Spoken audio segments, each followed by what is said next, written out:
quarantine tank. Well, 20-gallon long. Set up, 3 fish at a time, 4 fish at a time. I got 2 clown loaches in there. Sorry about the glare, but they're in there.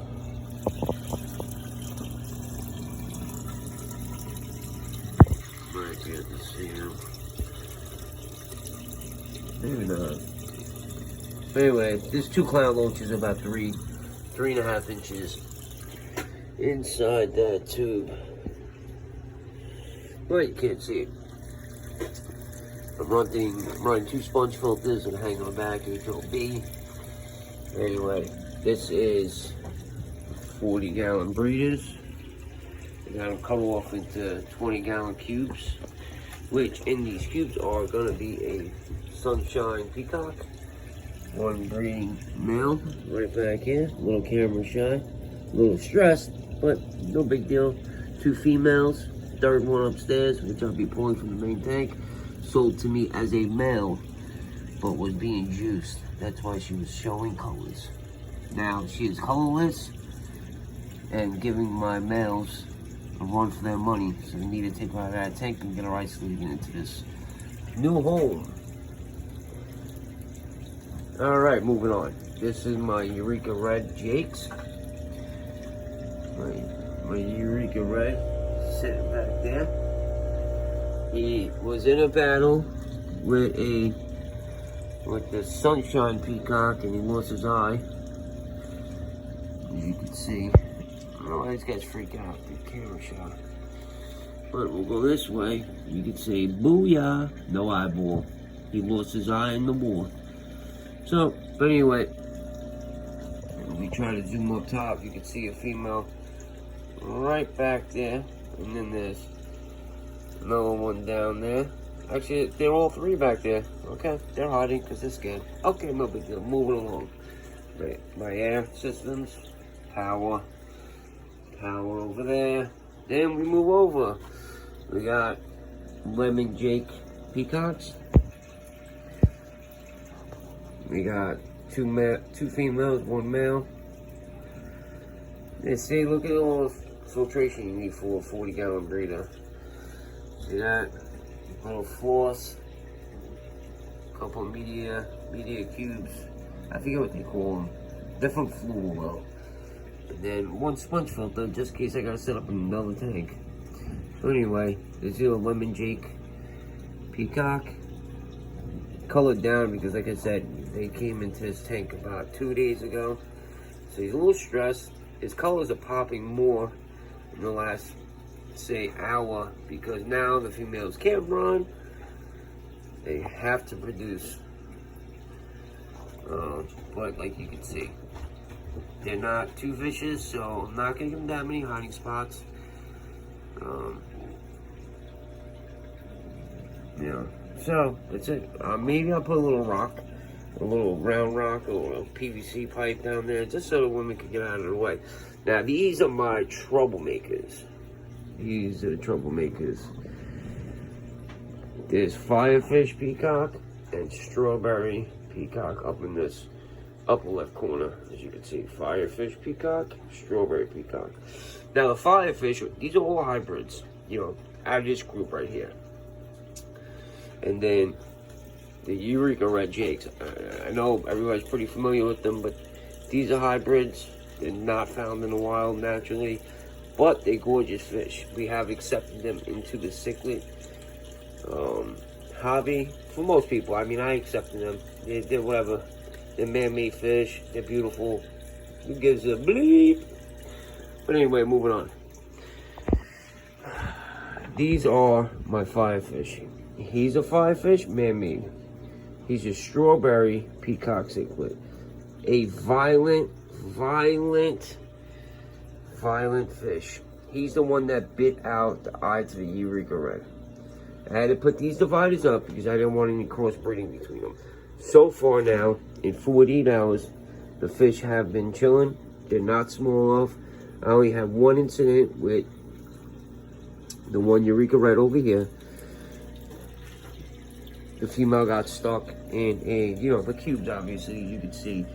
They were about ½ inch by ½ inch square.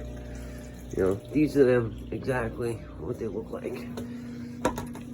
It is a lighting cover. You can see plastical light incorporated. It's an actual light lens. You know, that you put in like a 2x4 or 2x2. You know, whatever size light lens you need. It's actually pretty cool, but it's great for a divider. These squares are about the size of my pinky, my pointer. My pinky finger fits in there fine. My pointer fits in there all right. So I would say it's probably ½ inch by ½ inch. But you know, it's you know, it works. The one fish got caught, but no damage done. Then this is what I made the lids out of. This is a greenhouse roof material. It stuff sucks to cut, but as long as you use the right tools, you know, the right razor blade, the right cutter, you can cut it. You just gotta watch you don't snap the stuff. Next future video, you know, which I'm just starting my YouTube channel out, you know, Fitz's Fish World, with cichlids, breeding cichlids, showing you how to breed it, how to try to make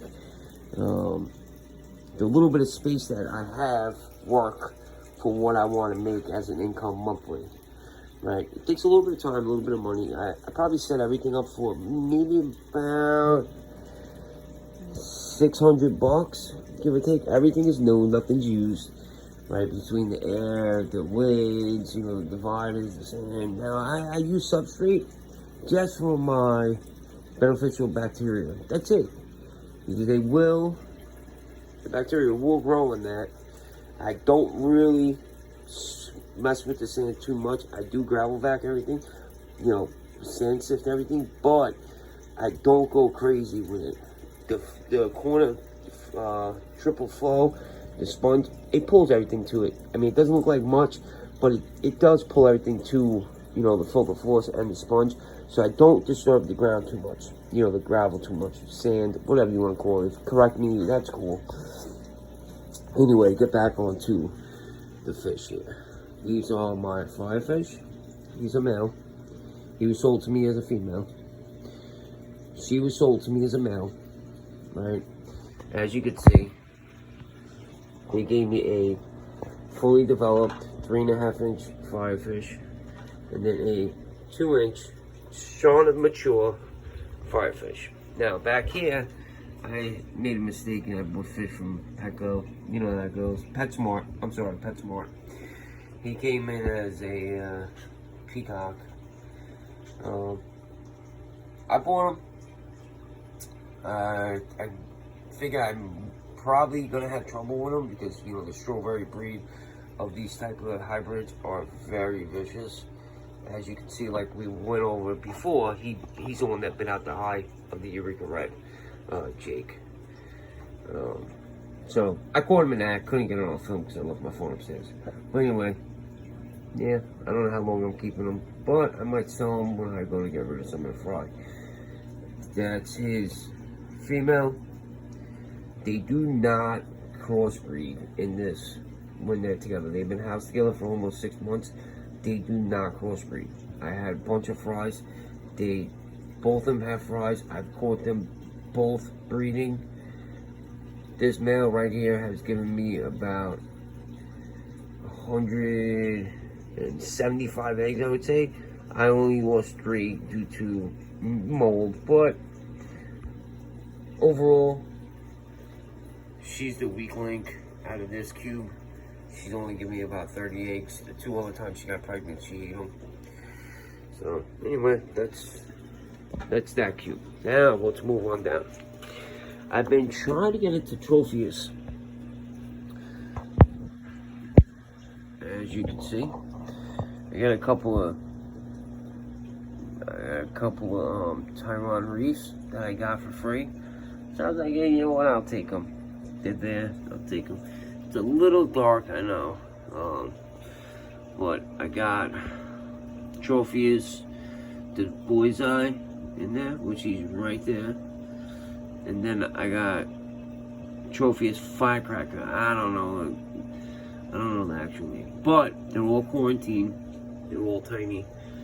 I had the parents in another tank upstairs.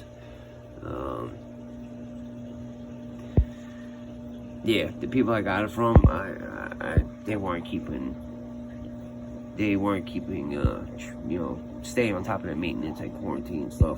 These guys are flashing every like 15, you know, every 5, maybe every 25 seconds.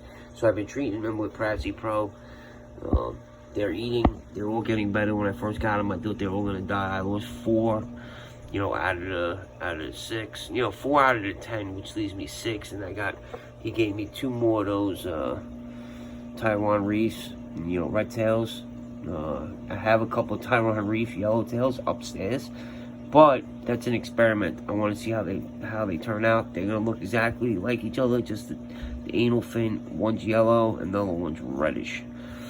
Now, these are Eureka Reds, Eureka Red Peacocks. I had them in a black substrate tank, blacked out, black walls, everything, which you can only see into the front panel. Since I put them into this 20 long, and the lighting is getting bad, but so I put them in a 20 long, they all lost their color. In another future video, I'm going to show you the male that was giving me all these fries. They gave me another 53 fries. The female is a beast. Now, this isn't the same thing as Eureka Red Jake. It's a Eureka Red. It's not as bright as the Eureka Red Jake. You know, it's not the same cross. I forget the exact the species that make the cross, but Jacob, I'm having a brain fart. Jacob, Josephine, something like that. Man, correct me, because I'm having a brain fart. But anyway, that's from them. So it's a Eureka Red, not a Eureka Red Jake. One that put me on that was JTQ Tropics, JT Tropics, whatever his name is. He had them. I saw him. I got the mail. Then I found out that there was Eureka Red Jakes, which is a way better and colorful fish. But you get what you get. You buy what you buy. You sell what you sell. It's a fish. I love the male. I'll show you in another future video the male, and you'll understand why. I fell in love with him. He's got a very good personality. He almost reminds me of like a flagtail peacock. If you guys don't know what that is, Google it and you'll see it. They take a long time to color up, but when they color up, they got a little bit of red. They got the speckled peacock tail look, anal fin, the whole 9, blue cheeks. It's a gorgeous fish. But that's my rack. You know, 5 tanks. I got 2 more tanks. Going set them up later on today. Not gonna really film it because, you know, filming it takes a little more time out. Sunday around 3 o'clock. About to go have pasta and meatballs for dinner. And yeah, YouTube world. Fitz's Fishland is out. Subscribe, like, comment. Help me get this thing up to 5 million subscribers in the next year. And I appreciate it. Peace.